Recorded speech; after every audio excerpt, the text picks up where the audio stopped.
Hi, കുറേ നാളുകൾക്ക് ശേഷം മറ്റൊരു എപ്പിസോഡിലേക്ക് ഏവർക്കും സ്വാഗതം. അപ്പോൾ ഇന്ന് ഞാനിപ്പോൾ മറ്റൊരു ട്രിപ്പ് പോകട്ടോ, കോഴിക്കോടേക്ക്.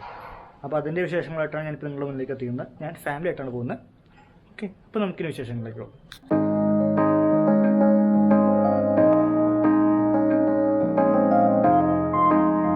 കുറേ നാളുകൾക്ക് ശേഷം ഞങ്ങൾ ലോങ് ഡ്രൈവ് പോകട്ടോ. എന്നുവെച്ചാൽ വേറെ കൊണ്ടൊക്കെയല്ല, കാക്കനാടാണ്. എല്ലാവരും എന്നോട് എല്ലാവരും ചോദിക്കും, ഇപ്പോൾ കുറച്ചായിട്ട് വീഡിയോസും കാണാറില്ലല്ലോ. അത് വേറെ കൊണ്ടുവരും. ഞാനിപ്പോൾ വർക്ക് ചെയ്യുന്ന കമ്പനിയിൽ എനിക്കിപ്പോൾ 12 മണിക്കൂറൊക്കെ ഡ്യൂട്ടി. ഞാൻ വേറെ ഡിപ്പാർട്ട്മെൻറ്റിലേക്ക് മാറിയപ്പോൾ 12 മണിക്കൂറിൻ്റെ ഡ്യൂട്ടിയാണ് ഉള്ളത്. അപ്പോൾ അന്നേരം അതിനിടയ്ക്ക് വീഡിയോ ചെയ്യാനായിട്ട് നമുക്ക് സമയം കിട്ടാറില്ലാത്തത് കുറച്ച് നാളായിട്ട് ഇങ്ങനെ ലാഗായിട്ട് വന്നു. ഇപ്പം വീണ്ടും ചെറിയൊരു ഗ്യാപ്പ് കിട്ടിയപ്പോൾ അതിനകത്തൊന്നും കയറി എടുക്കുന്നു എന്നുള്ളൂ. ഇനിയും ഇങ്ങനെയൊക്കെ മുന്നോട്ട് പോകുമെന്ന് അറിഞ്ഞുകൂടാ, കുഴപ്പമില്ലാത്ത രീതിയിൽ പോകുമായിരിക്കും. പിന്നെ ഇതിനിടയ്ക്ക് എൻ്റെ കല്യാണം കഴിഞ്ഞത് എത്ര പേര് അറിഞ്ഞു എനിക്ക് അറിഞ്ഞോട്ടെ. ഞാൻ നമ്മുടെ ഫേസ്ബുക്കിലും ഇൻസ്റ്റാഗ്രാമിലൊക്കെ പോസ്റ്റ് ഇട്ടായിരുന്നു. പിന്നെ നമ്മുടെ യൂട്യൂബിനകത്തൊക്കെ ഞാൻ പോസ്റ്റ് ഇട്ടായിരുന്നു. എത്ര പേര് കണ്ടു പറഞ്ഞൂടാ, കുറച്ചേരൊക്കെ ലൈക്ക് അടിച്ചായിരുന്നു. അപ്പോൾ എന്താ എൻ്റെ കല്യാണമൊക്കെ കഴിഞ്ഞതിനിടയ്ക്ക് നേരുങ്ങൾ തൊട്ട പെണ്ണിൻ്റെ വീട് ജയലക്ഷ്മി എന്ന പേര്. ഇപ്പം നിലവിൽ എൻ്റെ ഈ ക്യാമറ പിടിച്ചിരിക്കുന്നത് എൻ്റെ വൈഫ് തന്നെയാണ്. പക്ഷെ എൻ്റെ പെങ്ങളുടെ അതേ സ്വഭാവം തന്നെയാണ്. ക്യാമറയ്ക്ക് മുന്നിൽ വരാൻ താല്പര്യമില്ലാത്തതുകൊണ്ട് മാത്രം ഇപ്പം നിലവിൽ എൻ്റെ ക്യാമറ വുമണായിരിക്കുകയാണ്. AK വ്ളോഗ്സിൻ്റെ ക്യാമറ വുമണായിരിക്കുക. ഓക്കെ, അപ്പം നേരുങ്ങത്താണ് വീട്. എൻ്റെ ഒരു റിലേറ്റീവാണ്. നല്ലൊരു ഇൻഫോ പാർക്കിൽ ഒരു കമ്പനിയിൽ ഇൻഷുറൻസ് കമ്പനി വർക്ക് ചെയ്യണം. അപ്പം അതുകൊണ്ട് ഇപ്പം ഞങ്ങളിപ്പം ഞാൻ കാക്കനാടുള്ള എൻ്റെ റൂമിൽ നിന്ന് മാറ്റി കാക്കനാട് കുസുമഗിരിക്ക് എടുത്തിട്ട് ഞാനൊരു വീട് വാടകയ്ക്ക് എടുത്തിട്ട് അവിടെ ഞങ്ങളിപ്പോൾ താമസിക്കുന്നത്. പലരും അറിഞ്ഞിട്ടുണ്ടാവും തോന്നുന്നു. കുറേ പേരുടെ ഞാൻ പറഞ്ഞു, കുറേ പേർക്ക് ഇട്ടിട്ട് ഹോസ്റ്റലിലേക്ക് കിട്ടായിരുന്നു. അപ്പം അറിയാത്തവർ ഈ വീഡിയോയിലൂടെ അറിയുക കല്യാണം കഴിഞ്ഞാലും. അപ്പം ഞാനും വൈഫോട് കൂടെയാണ് ഇപ്പോൾ കോഴിക്കോടിന് ചെറിയ ട്രിപ്പ് അറേഞ്ച് ചെയ്ത് പോകുന്നത്. എറണാകുളത്താണ് പോകുന്നത്. അപ്പോൾ സമയം ഇപ്പം വൈകുന്നേരം 4 മണിയായി. ഇനിയിപ്പോൾ ഒരു എന്താ പറയുക, വൈകുന്നേരം രാത്രി ഒരു 9 മണിയൊക്കെ ആകുമ്പോഴത്തേക്കും അവിടെ എത്തുമെന്ന് പ്രതീക്ഷിക്കുന്നു. കാരണം ഇപ്പോൾ കുറേ ട്രാവൽ ബ്ലോക്ക് ഉള്ളതുകൊണ്ട് പെട്ടെന്ന് എത്തട്ടെ എന്ന് വിചാരിക്കുന്നു. ഓക്കെ,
അപ്പം നമ്മളിപ്പോൾ തൃശ്ശൂരൊക്കെ പാസ് ചെയ്തിട്ടോ. തൃശ്ശൂർ പാസ് ചെയ്തപ്പോൾ ഞാനൊരു കാര്യം ഓർത്തത്. നമ്മളിപ്പോൾ തൃശ്ശൂർ പാലേക്കൽ ടോൾ പ്ലാസയിൽ നമ്മൾ ടോളൊക്കെ കൊടുത്തിട്ട് കടന്നു പോകും. അപ്പോഴാണ് ഞാൻ ചെറിയൊരു പണി, എനിക്ക് നേരത്തെ ഒരു പണി കിട്ടുമ്പോൾ ഞാൻ ഓർത്തത്. പക്ഷേ ഞാനിപ്പോൾ എൻ്റെ കാർ ഞാനിങ്ങനെ അധികം ലോക്കൽ മാത്രമേ ഓടാറുള്ളൂ, ലോങ് ഓടാറില്ലാത്തതുകൊണ്ട് ഈ ഫാസ്റ്റ് ടാഗ് കമ്പൽസറി വന്നപ്പോൾ ഞാൻ അങ്ങനെ അത്ര മൈൻഡ് ചെയ്യാനൊന്നും പോകാറൊന്നുണ്ടായിരുന്നില്ല. അപ്പോൾ അത് കഴിഞ്ഞപ്പോൾ ഇതിനൊക്കെ കുഴപ്പമെന്ന് വെച്ച് കഴിഞ്ഞാൽ പെട്ടെന്നൊരു ദിവസം എനിക്ക് പാലക്കാട് നമ്മുടെ ഈ ലോക്ക്ഡൗൺ ഒക്കെ വന്ന സമയത്തില്ല, കോവിഡൊക്കെ ആ സമയത്ത് പാലക്കാട് പെട്ടെന്ന് ഒരു ദിവസം പാലക്കാട് പോകേണ്ട വന്നപ്പം ആ സമയത്ത് വന്നിട്ട് 144 പ്രഖ്യാപിച്ചപ്പോൾ വണ്ടി ഒന്നും ഉണ്ടായിരുന്നില്ല. ആ സമയത്ത് ഞാൻ പിന്നെ ഈ തീരെ രക്ഷ വന്നപ്പോൾ ഞാൻ ഈ കാർ എടുത്തുകൊണ്ടാണ് പോയത്. പക്ഷെ അന്നേരം ഒരു ഫാസ്ടാഗ് ഉണ്ടായിരുന്നു എങ്കിൽ പോലും അത്ര പ്രാബല്യത്തിൽ വന്നിട്ടില്ലാത്തൊരു സമയമായിരുന്നു. അപ്പം അങ്ങനെ അത് ഫാസ്ടാഗ് അങ്ങനെ ഞാൻ പോയി. അത് കഴിഞ്ഞ് പിന്നെ ഞാൻ പിന്നെ പെട്ടെന്നൊരു കാര്യം ഓർത്തത്, നമ്മൾ ഈ വണ്ടി ലോങ് ഓടുന്നുള്ള കാര്യം പറയാൻ പറ്റില്ല. അപ്പോൾ നാളെ എന്ത് നടക്കുന്നു ഒരിക്കലും നമുക്ക് പറയാൻ പറ്റില്ലോ. അതുകൊണ്ട് പിന്നെ ഇനി ഞാനും ലോങ് ഓടേണ്ട വന്നാൽ ടോൾ പ്ലാസ് വെക്കണം എന്നാൽ ഫാസ്ടാഗിൻ്റെ ആവശ്യം വന്നെന്ന് വെച്ചിട്ട് ഫാസ്ടാഗ് എടുത്തിട്ടു. ഫാസ്ടാഗ് എടുത്തിട്ടപ്പോൾ എനിക്ക് പറ്റിയിട്ട് ഒരു അറിവില്ലായ്മ ഉള്ളൊരു മിസ്റ്റേക്ക് സംഭവിച്ചെന്ന് വെച്ച് കഴിഞ്ഞാൽ, ഞാൻ ഫാസ്ടാഗിനകത്ത് നമ്മളധികം ഓട്ടമില്ലാത്തതുകൊണ്ടും ആണോ എന്ന് ചോദിച്ചിട്ട് ഫാസ്ടാഗ് ജസ്റ്റ് ഒന്ന് എടുത്തിട്ടുള്ളൂ. എന്നിട്ട് ഞാൻ അതിനെ മിനിമം ചാർജ് ആയിട്ട് കുറച്ച് പൈസ ഇട്ടായിരുന്നു കേട്ടോ. എന്നിട്ട് ഞാൻ അതിലേക്ക് തിരിഞ്ഞാൽ നോക്കാതെ നിന്നു. കുറേ നാൾ കഴിഞ്ഞപ്പോഴാണ് എനിക്ക് കോയമ്പത്തൂർക്ക് പെട്ടെന്നൊരു ആവശ്യത്തിന് പോകേണ്ടതെന്നപ്പോൾ ഞാൻ പെട്ടെന്ന് ഫാസ്ടാഗ്, അപ്പോൾ നമ്മുടെ ഉണ്ടല്ലോ നമ്മൾ എഴുതിയിരുന്നു, ഫാസ്ടാഗ് റീചാർജ് ചെയ്യാൻ നോക്കിയപ്പോഴാണ് ഫാസ്ടാഗ് റീചാർജ് ആവുന്നുണ്ടായിരുന്നില്ല. അപ്പോൾ ഞാൻ അവരെന്തോ അതിനകത്ത് KYC എന്നൊക്കെ പറഞ്ഞ് എന്ത് കാണിക്കുന്നുണ്ട്, പക്ഷേ എനിക്ക് മനസ്സിലാകുന്നില്ല കേട്ടോ. അതിൻ്റെ നേരെ ഫാസ്ടാഗ് എനിക്ക് എടുത്തു തന്ന അക്ഷയ സെൻറ്ററിലുള്ള ആളെ ഞാൻ വിളിച്ചിട്ട് പുള്ളിയുടെ കാര്യം പറഞ്ഞപ്പം പുള്ളി ട്രൈ ചെയ്ത് നോക്കി, പുള്ളിയുടെ ഫാസ്ടാഗ് ട്രൈ ചെയ്ത് നോക്കി റീചാർജ് ചെയ്തിട്ട്. എന്നിട്ട് പുള്ളി പറഞ്ഞ മോനെ ഇതിനകത്ത് KYC അപ്ഡേറ്റ് ചെയ്തിട്ടില്ല, അതുകൊണ്ട് ഫാസ്ടാഗ് KYC എക്സ്പയർ ആയിപ്പോയി, അത് ഫാസ്ടാഗ് നമുക്ക് ഒരിക്കലും തൽക്കാലം റീചാർജ് ചെയ്യാൻ പറ്റില്ല. അപ്പോൾ ഇനി IDFCയുടെ ഫാസ്ടാഗ് നിർത്താണ്ടാണ്. അപ്പോൾ ചോദിച്ചാൽ അങ്ങനെ അങ്ങനെ വരാൻ കാരണം ഞാൻ പറഞ്ഞത് ഈ ഫാസ്ടാഗ് വർഷം നമ്മൾ ചെയ്യേണ്ട KYC അപ്ഡേറ്റ് ചെയ്യണം. അപ്ഡേറ്റ് ചെയ്യാനായിട്ട് നമ്മുടെ ഫോണിലേക്ക് ടെക്സ്റ്റ് മെസ്സേജ് വരും, ടൈം ആകുമ്പോഴത്തേക്കും ഫോണിലേക്ക് ടെക്സ്റ്റ് മെസ്സേജ് വരും. ആ മെസ്സേജ് പോകുന്നത് ശരിക്കും ശ്രദ്ധിച്ചിട്ടുണ്ടായിരിക്കില്ല, അതായിരിക്കും, അല്ലെങ്കിൽ മോൻ കണ്ടില്ല, അതായിരിക്കും ഇങ്ങനെ ഫാസ്ടാഗിൻ്റെ ഇഷ്യൂ വരാൻ കാരണം എന്ന് വെച്ചാൽ KYC എക്സ്പയർ ആയി പോകുന്നുണ്ട്. അപ്പോൾ ഞാനിപ്പോൾ എന്ത് ചെയ്യുന്നു വെച്ചാൽ പറഞ്ഞു, IDFC ബാങ്കിൻ്റെ ബ്രാഞ്ചിൽ ചിലപ്പോൾ പോയി നോക്കേണ്ടി വരും. അങ്ങനെയാണെങ്കിൽ അവിടെ പോയിട്ട് KYC അപ്ഡേറ്റ് ചെയ്യണമെങ്കിൽ പെട്ടെന്ന് അതിന് കാര്യം വന്നിക്കുന്നു പറഞ്ഞു. അല്ലെങ്കിൽ ഒന്നെങ്കിൽ ഇരട്ടി പൈസ ടോൾ പാസ് കൊടുത്തിട്ട് പോകേണ്ടി വരും, അതും അല്ലെങ്കിൽ വേറെ ഫാസ്ടാഗ് ഓർമ്മ എടുത്താൽ മതി പറഞ്ഞു. പിന്നെ ഞാൻ നോക്കിയാൽ ഞാൻ ഇരട്ടി പൈസ ടോൾ പ്ലസിൽ കൊടുത്തിട്ട് അന്ന് ആ ട്രിപ്പ് കോയമ്പത്തൂർ പോയി. പിന്നീട് ഞാൻ വന്നിട്ട് അക്ഷയ സെൻറ്ററിൽ ചെന്നപ്പോൾ എനിക്ക് ആ IDFC ബാങ്കിൻ്റെ ഒരു സ്റ്റാഫിൻ്റെ നമ്പർ തന്നു. ആ സ്റ്റാഫിനെ വിളിച്ചിട്ട് ഞാൻ ചോദിച്ചപ്പോൾ പുള്ളി പറഞ്ഞു അത് അങ്ങനെ ഒരു സംഭവം, ഈ അക്ഷയക്കാരൻ പറഞ്ഞ അതേ സംഭവം തന്നെ പിന്നെ ഈ ബാങ്കുകാരൻ എന്നോട് പറഞ്ഞു, വർഷാവർഷം ഇങ്ങനെ KYC അപ്ഡേറ്റ് ചെയ്യണം. അപ്പോൾ അന്നേരം നിങ്ങളത് കറക്റ്റായിട്ട് ടെക്സ്റ്റ് മെസ്സേജ് വരും, നിങ്ങൾ മെസ്സേജ് മൈൻഡ് ചെയ്ത് വിട്ടുകൊണ്ടാണ് ഇങ്ങനെ വരാൻ കാര്യം. കുറച്ച് ഫാസ്ടാഗ് KYC ബ്ലോക്ക് കളഞ്ഞെന്ന് പറഞ്ഞു. അപ്പോൾ ഞാൻ പറഞ്ഞു ഇങ്ങനൊരു KYC അപ്ഡേറ്റ് ചെയ്യണമെന്ന് എനിക്കറിയില്ല, അതുകൊണ്ടായിരിക്കാം ഞാനിങ്ങനെ അതിൻ്റെ SMS ഞാൻ ശ്രദ്ധിച്ചില്ല നോക്കി അങ്ങനെ ചെയ്യണം. അപ്പോൾ ഞാൻ ചോദിച്ചു എനിക്ക് ബാങ്കിൽ പോയി ചെയ്യാൻ പറ്റുമെന്ന് ചോദിച്ചു. ഫാസ്ടാഗിൻ്റെ KYC അപ്ഡേറ്റ് ചെയ്യാൻ പറ്റുമെന്ന് ചോദിച്ചു. അപ്പോൾ പുള്ളി പറഞ്ഞു എനിക്ക് IDFC ബാങ്കിൽ അക്കൗണ്ട് ഉണ്ടെങ്കിൽ മാത്രം പോയാൽ മതി, എന്നാലും നടക്കുള്ളൂ. അവിടെ അക്കൗണ്ട് ഉണ്ടെങ്കിൽ ചെന്ന് കഴിഞ്ഞാൽ നമ്മൾ KYC ഡോക്യുമെന്റ്സ് കൊടുത്ത് കഴിഞ്ഞാൽ അപ്പം തന്നെ അവർ ചെയ്തു തരും, പെട്ടെന്ന് ചെയ്തു തരുന്നുണ്ട്. അല്ലാന്നുണ്ടെങ്കിൽ നമുക്ക് പോയിട്ട് കാര്യം തരും. അല്ലെങ്കിൽ പിന്നെ IDFC ബാങ്കിൻ്റെ ആപ്ലിക്കേഷൻ ഡൗൺലോഡ് ചെയ്തിട്ട് ഇൻസ്റ്റാൾ ചെയ്തിട്ട് അത് അതിനകത്ത് KYC അപ്ലോഡ് ചെയ്യണമെന്ന് പറഞ്ഞു. അപ്ലോഡ് ചെയ്ത് കഴിഞ്ഞാൽ 24 hours എടുക്കുന്നു. ഞാനിങ്ങനെ പിന്നീട് വന്നിട്ട് വണ്ടി ശരിക്കും പറഞ്ഞാൽ അമ്മയുടെ വിലയാണ്. അപ്പോൾ അങ്ങനെ അമ്മയുടെ ആശുപത്രി വെച്ചിട്ട് KYC അപ്ഡേറ്റ് ചെയ്യാൻ നോക്കി. അപ്ഡേറ്റ് ചെയ്തിട്ട് 24 hours കഴിഞ്ഞപ്പോഴാണ് എനിക്ക് ശരിയായത്. അങ്ങനെയാണ് എനിക്കൊരു അബദ്ധം പറ്റിയത്. അത് കഴിഞ്ഞപ്പോൾ ഞാൻ എപ്പോഴും എനിക്ക് ഇടയ്ക്കിടയ്ക്ക് ഇതുപോലെ ആവശ്യം വന്നാലെന്ന് ചോദിച്ചിട്ട് ഞാൻ ഇടയ്ക്കിടയ്ക്ക് ഞാൻ ഈ ഫാസ്ടാഗ് ഇടയ്ക്ക് റീചാർജ് ചെയ്തോണ്ടിരിക്കും. പക്ഷെ അന്നേരം ഇതുപോലെ ഓട്ടമാണ് വന്ന് ഇപ്പോൾ നമുക്ക് ഇടയ്ക്ക് പിന്നെ 2-3 പ്രാവശ്യം കോയമ്പത്തൂർക്ക് കൊണ്ടുവന്നു, പിന്നെ പാലക്കാടൊക്കെ കൊണ്ടുവന്നു. അങ്ങനെ വന്നപ്പോൾ നമുക്കിങ്ങനെ ഉപയോഗിക്കാൻ പറ്റി. അപ്പോൾ ശരിക്കും പറഞ്ഞാൽ ഞാനിപ്പോൾ ഇങ്ങനെ പറയാൻ കാര്യം വെച്ച് കഴിഞ്ഞാൽ ഈ ഫാസ്ടാഗിൻ്റെ KYC നമ്മൾ വർഷം ചോദിക്കുമ്പോൾ നമ്മൾ അപ്ഡേറ്റ് ചെയ്തുകൊണ്ടിരിക്കണം. അന്നേരം അതിൻ്റെ കറക്റ്റ് അപ്ഡേറ്റ് ചെയ്യണതിൻ്റെ ഒരു മാസം മുമ്പ് അവർ ഫോണിലേക്ക് അവർ SMS അതിൻ്റെ ലിങ്ക് അയക്കും. അപ്പോൾ ലിങ്ക് കയറി നമ്മളത് അപ്ഡേറ്റ് ചെയ്യണമെങ്കിൽ നമുക്ക് അപ്പോൾ തന്നെ സ്പോട്ട് തന്നെ അപ്ഡേറ്റ് ചെയ്ത് കിട്ടും. അതല്ലെങ്കിൽ നമ്മൾ ഫാസ്ടാഗ് എക്സ്പയർ ആയി പോയി കഴിഞ്ഞാൽ പിന്നെ നമുക്കത് റിസ്ക് ആണത്. അപ്പോൾ അങ്ങനത്തെ സിറ്റുവേഷൻ ഉണ്ട്. ഇതിപ്പോൾ ഞാൻ പറയാൻ കാര്യം വെച്ച് കഴിഞ്ഞാൽ ഇപ്പോൾ ഇങ്ങനെ ഒരു സംഭവം ഉണ്ടെന്നുള്ളത് അറിയാവുന്നവരുണ്ടാവും, അറിയാൻ പാടില്ലാത്തവരുണ്ടാവും. അപ്പോൾ എനിക്ക് എൻ്റെ അറിവില്ലായ്മ പോലെ പറ്റിയൊരു മിസ്റ്റേക്ക് ഞാൻ നിങ്ങൾക്ക് ചൂണ്ടിക്കാണിക്കുന്നത് വെച്ച് കഴിഞ്ഞാൽ അറിവില്ലായ്മ ആൾക്കാർ ഇത് കറക്റ്റായിട്ട് മനസ്സിലാക്കിയിട്ട് അതിനനുസരിച്ച് അപ്ഡേറ്റ് ചെയ്യാൻ വേണ്ടിയിട്ടാണ് ഞാൻ പറയുന്നത്. അപ്പോൾ അങ്ങനെ എനിക്ക് അങ്ങനെ ഒരു ജീവിതത്തിൽ അങ്ങനെ ഒരു അബദ്ധം ഉണ്ടായി. ഓക്കെ.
കറക്റ്റ് 6 മണിക്കൂർ യാത്ര ചെയ്ത് ഇപ്പോൾ സമയം രാത്രി 10:10 4:10 നോക്കിയതാണ്. കറക്റ്റ് 6 മണിക്കൂർ യാത്ര ഞങ്ങളിപ്പം കോഴിക്കോട് ഞങ്ങൾ താമസിക്കുന്ന റൂമിലെത്തി. അപ്പോൾ നമ്മൾ റൂമിലേക്ക് പോയിക്കൊണ്ടിരിക്കുകയാണ്. റെസിഡൻസിയിൽ എത്തിച്ചപ്പോൾ റൂമിലേക്ക് പോയിക്കൊണ്ടിരിക്കുകയാണല്ല, മേളത്തെ ഫ്ലോറിലാണ് റൂം ചെന്നിട്ടോട്ടെ. അങ്ങനെ അവസാനം വന്ന് റൂമിൽ വന്ന് കയറിയിട്ടാണ് കാണിച്ചാൽ റൂമ്. ഇതാണ് റൂമ്. AC ആണ്.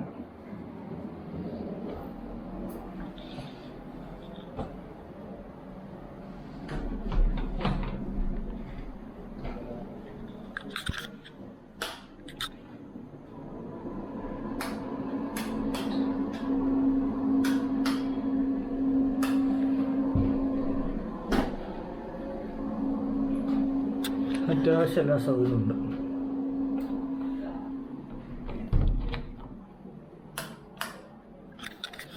ഏകദേശം 6 മണിക്കൂർ എടുത്തു ഇങ്ങോട്ടേക്ക് ഓടി എത്താനായിട്ട്.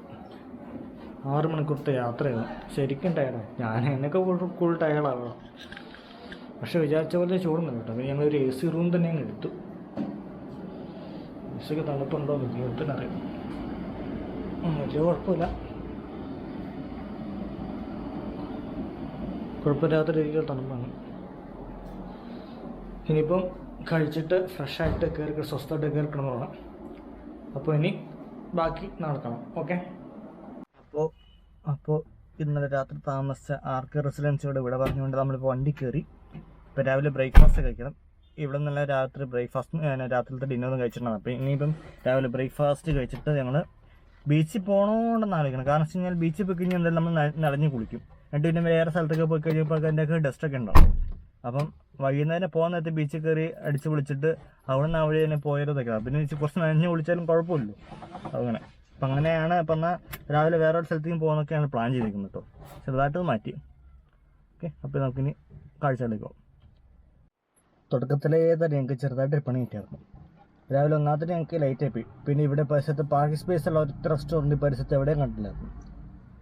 അതുകൊണ്ട് പിന്നെ റെസ്റ്റോറൻറ്റ് കാണാത്തത് ഞങ്ങൾ തപ്പി തടഞ്ഞു പോയി. പിന്നെ ഇവിടെ പറഞ്ഞു ഒരുപാട് ലേറ്റ് ആയില്ല, ഇനിയിപ്പോൾ റെസ്റ്റോറൻറ്റ് തപ്പി നടന്നു കഴിഞ്ഞാൽ നമുക്കൊന്നും നടക്കില്ല. ഏതായാലും ചായക്കട കയറി ചായ ഒന്ന് ലൈറ്റായിട്ട് കഴിച്ചിട്ട് ഉച്ചയ്ക്ക് നമുക്ക് ഹെവി ആയിട്ട് കഴിക്കാൻ നോക്കും. ശരിയായിക്കോട്ടെ. ഞങ്ങളിപ്പോൾ ഒരു ചെറിയ കടയിൽ കയറിയിട്ട് ലൈറ്റായിട്ട് ഉള്ളിവടയും ജ്യൂസും ചായയൊക്കെ കുടിച്ചിട്ട് ഇപ്പോൾ അദ്ദേഹം ഇറങ്ങി. ഇനിയിപ്പോൾ അടുത്ത് എങ്ങോട്ടൊക്കെയാണ് പോകേണ്ടതെന്ന് പ്ലാൻ ചെയ്ത് കാഴ്ച നടന്നിട്ട് പോയിക്കൊണ്ടിരിക്കുകയാണ്. ഓക്കെ.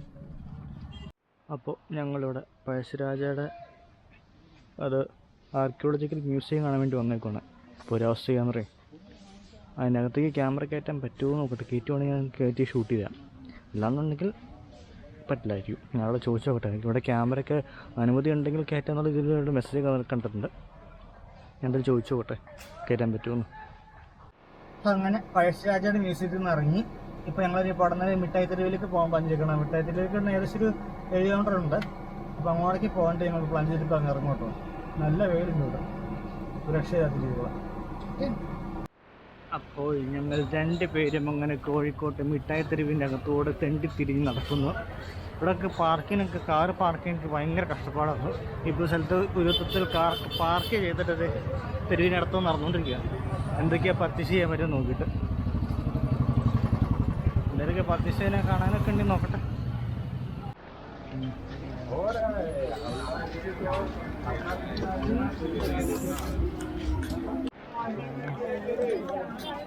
തിരക്കുള്ളേരിയാണ്.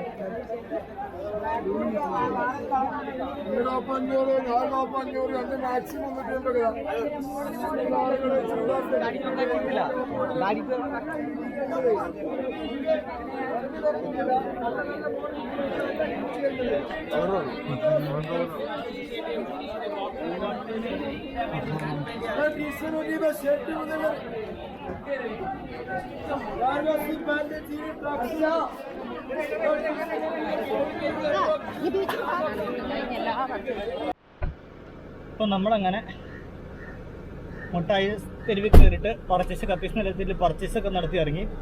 അപ്പോൾ നല്ല തിരക്കുണ്ടായിരുന്നു അവിടെ. പിന്നെ ഞങ്ങൾ ലഗേജൊക്കെ കുറച്ചൊക്കെ സാധനങ്ങളൊക്കെ മേടിച്ചിട്ട് ലഗേജൊക്കെ കയ്യിലിരിക്കുന്നതുകൊണ്ടൊക്കെ നമുക്കൊരു ഷൂട്ട് ചെയ്യാനുള്ളൊരു സാഹചര്യം ഇവിടെ ഉണ്ടായിരുന്നില്ല. എന്നാലും കുറേ പർച്ചേസൊക്കെ നടത്തിയിട്ടുണ്ട്. എന്തായാലും കുറച്ചൊക്കെ ഷൂട്ട് ചെയ്തിട്ടുണ്ട്, അത് നിങ്ങൾ കണ്ടിട്ടുമുണ്ട്. അപ്പം കാര്യമായിട്ട് ഷൂട്ട് ചെയ്യാൻ പറ്റിയില്ല കേട്ടോ. അപ്പോൾ ഇനി ഇവിടെ നിന്ന് ഇറങ്ങിയിട്ട് ഞങ്ങൾ നേരെ ഹൽവ ബസാറിലേക്ക് പോകാൻ പ്ലാൻ. അപ്പോൾ അതിന് മുമ്പ് ഞങ്ങൾക്ക് അതൊരു ഹോട്ടലിൽ കയറി ഒന്ന് ഭക്ഷണം കഴിക്കണം. അതിൻ്റെ ഹൽവ ബസാർ പോയിട്ട് പിന്നെ അടുത്ത നേരെ ബീച്ചിലേക്ക് വന്നിരിക്കും. ഓക്കെ, അപ്പോൾ അടുത്ത കാഴ്ചയിലേക്ക്. അപ്പോൾ ഞങ്ങൾ എൻ്റെ ഒരു ഹോട്ടലിൽ ഫുഡ് കഴിക്കേണ്ടി വന്നു കേട്ടോ. ഫുഡ് കഴിക്കാണ്ട് ഹോട്ടൽ അന്വേഷിക്കുമ്പോൾ നല്ലൊരു 1 അംഗം വിട്ടായി. ആദ്യം ഞങ്ങൾ പാരഗണിൽ പോയി. പാരഗണിൽ പോയപ്പോൾ അവിടെ ഭയങ്കര തിരക്ക്. അവിടെ ആൾക്കാർ ക്യൂ നിൽക്കും ഫുഡ് കഴിക്കാനായിട്ട്. പിന്നെ വേറെ 1-2 ഹോട്ടലിൽ പോയപ്പോൾ അവിടെ അടച്ചിട്ടേക്കുക. ഞായറാഴ്ച ഉണ്ടായിരിക്കും അവിടെ അടച്ചിട്ടേക്കുക. പിന്നെ കുറേ നേരം കറങ്ങിയിരുന്നിട്ട് ഉച്ചയ്ക്ക് 2:30 പാരാമൗണ്ട് എന്ന ഹോട്ടലിൽ കണ്ടെത്തി. ഇപ്പോൾ അവിടെ കയറിയിട്ട് ചിക്കൻ ബിരിയാണി മന്തി ഇപ്പോൾ ഓർഡർ ചെയ്തിരിക്കുന്നു. അപ്പോൾ ഒരു പറഞ്ഞൂടാ. അത് കഴിഞ്ഞിട്ട് ഇപ്പോഴത്തെ 2:30. ഇനിയിപ്പം ഹൽവ ബസാറിൽ പോയിട്ട് ബീച്ചിൽ പോയിട്ട് അപ്പോൾ വീട്ടിൽ പോകും. ദൈവത്തിനറിയാം. അതുപോലെ അതിന് നല്ലൊരു അംഗംവിട്ട് ഇറങ്ങുന്നുണ്ടായിരുന്നു. അങ്ങനെ നേരത്തെ കാത്തിരുമ്പ് ശേഷം ബിരിയാണി വന്നിട്ടോ. ബിരിയാണി വന്നും ചിക്കൻ മന്തി അല്ലേ, അൽഫാം മന്തി വന്നിട്ടോ. അതിൻ്റെ കറികളൊക്കെ കൂട്ടിയിട്ട് കഴിഞ്ഞിപ്പം സോസ് കൂട്ടി പോയി കഴിക്കാൻ നോക്കും കേട്ടോ. ഹോട്ടൽ പാരഡൈസിലെ കൈപ്പിണി എങ്ങോട്ട് നോക്കട്ടെ. ചിക്കൻ ബിരിയാണി ഇലയിൽ പൊതിഞ്ഞ ചിക്കൻ ബിരിയാണി ഉണ്ട്, മന്തി ഉണ്ട് ക്വാർട്ടർ, പിന്നെ അതിൻ്റെ സോസ്, കറികൾ, സലാഡൊക്കെ. ഫിൽറ്റർ വാട്ടർ ഞങ്ങൾ വേറെ സെപ്പറേറ്റ് മേടിച്ച്. ഇനിയിപ്പോൾ അത് കഴിക്കാൻ എങ്ങനെയുണ്ട് നോക്കാം. നല്ല ചിക്കൻ ഫ്രൈ ഒക്കെ ഉണ്ടല്ലേ.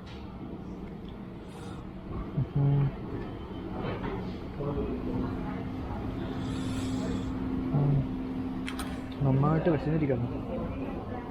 നോക്കാം.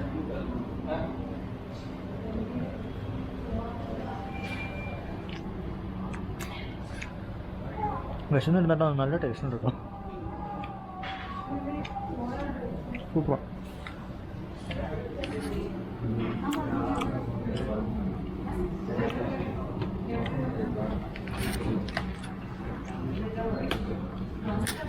അപ്പോൾ കഴിച്ചു കേട്ടോ. അങ്ങനെ നമ്മൾ ഹോട്ടൽ പാരഡൈസിൽ നിന്ന് കയറി ചിക്കൻ ബിരിയാണിയും മന്തിയൊക്കെ കഴിച്ച് അവശതിയായിട്ട് മടുത്തിപ്പോൾ 2:30 സമയം. ഇപ്പോൾ 3:30 ഇപ്പം ഇങ്ങനെ ഇറങ്ങി. ഇനി ഞങ്ങൾക്ക് നേരെ ഹൽവ ബസാറിൽ പോയിട്ട് ഹൽവ മേടിക്കണം. എന്നിട്ട് ബീച്ചുകളൊക്കെ കോഴിക്കോട് ബീച്ചുകളിൽ പോയിട്ട് അവിടെ നേരെ എറണാകുളത്തേക്ക് വെച്ച് പിടിക്കും. ഇപ്പം തന്നെ സമയം 3:30. ഇനിയിപ്പം പോയി കഴിയുമ്പോഴത്തേക്ക് ഒരു 4-5 മണിക്കാണ്ട് ഇവിടുന്ന് പോക്ക് എടുക്കില്ല. അങ്ങനെ ഓർത്തുകൊണ്ടിരിക്കുന്നു. അപ്പം എങ്ങനെയായാലും പോയിട്ട് ഈ ഹോട്ടൽ പാരഡൈസ് ഹോട്ടൽ അടിപൊളിയായിരുന്നു.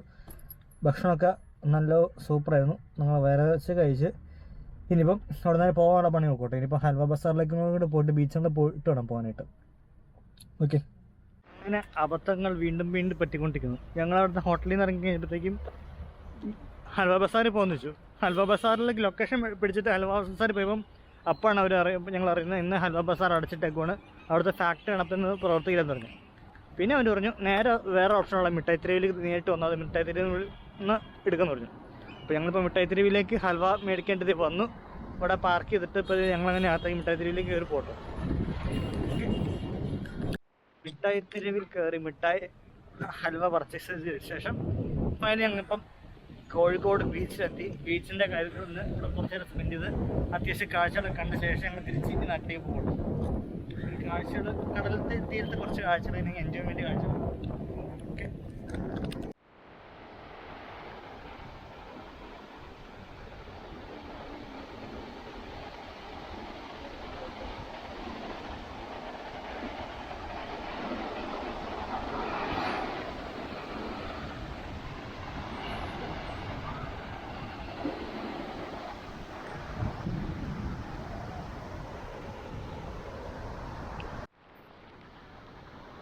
എൻ്റെ ഭാര്യ ഇപ്പോൾ കടലിലേക്ക് ഇറങ്ങിക്കൊണ്ടിരിക്കുകയാണ്. പക്ഷെ എനിക്ക് ഇറങ്ങാൻ പറ്റില്ല. കാരണം ചെയ്യാണ്ടല്ലോ അബദ്ധവശാൽ ഞാനിട്ടത് ഷൂ ആയിപ്പോയി. ആ ഷൂ ചെരുപ്പായിരുന്നെങ്കിൽ പിന്നെ നോക്കാൻ പറ്റും. ഇപ്പോൾ ഷൂ ആയതുകൊണ്ടെങ്കിൽ കടലിലേക്ക് തിരമാലകളെ അലയടിക്കുന്നത് കാണിട്ട് വെള്ളം കാലിലിട്ട് പറ്റിക്കാനേ പറ്റില്ല. ഷൂ ഇട്ടെങ്കിൽ പണി കിട്ടും.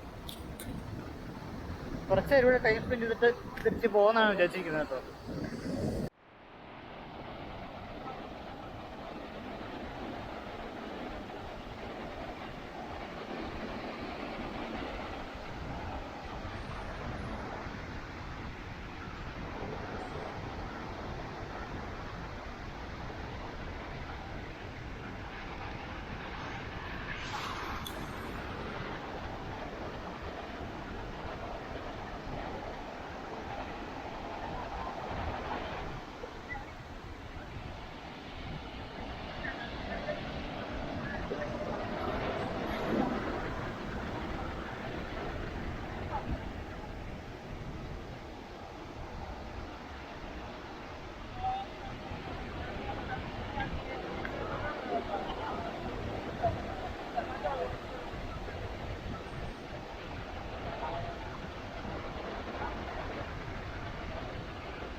അങ്ങനെ എല്ലാ കറക്കങ്ങളും കഴിഞ്ഞ് അടിച്ചുകൂടി ആഘോഷം ഞങ്ങളിപ്പോൾ തിരിച്ച് വണ്ടി കയറി.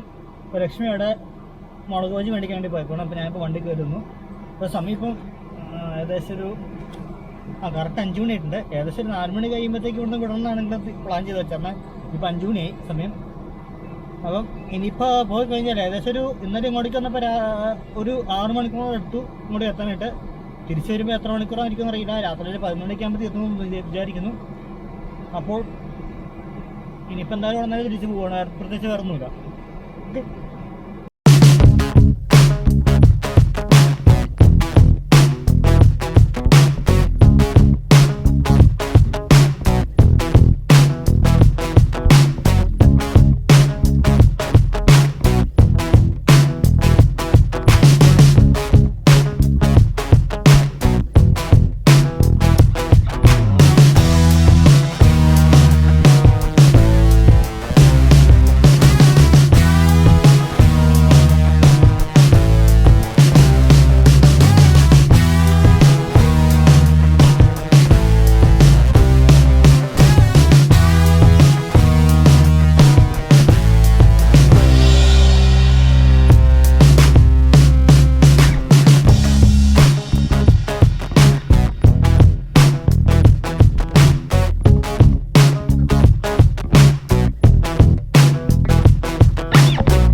സമയം രാത്രി 10 മണി കഴിഞ്ഞു.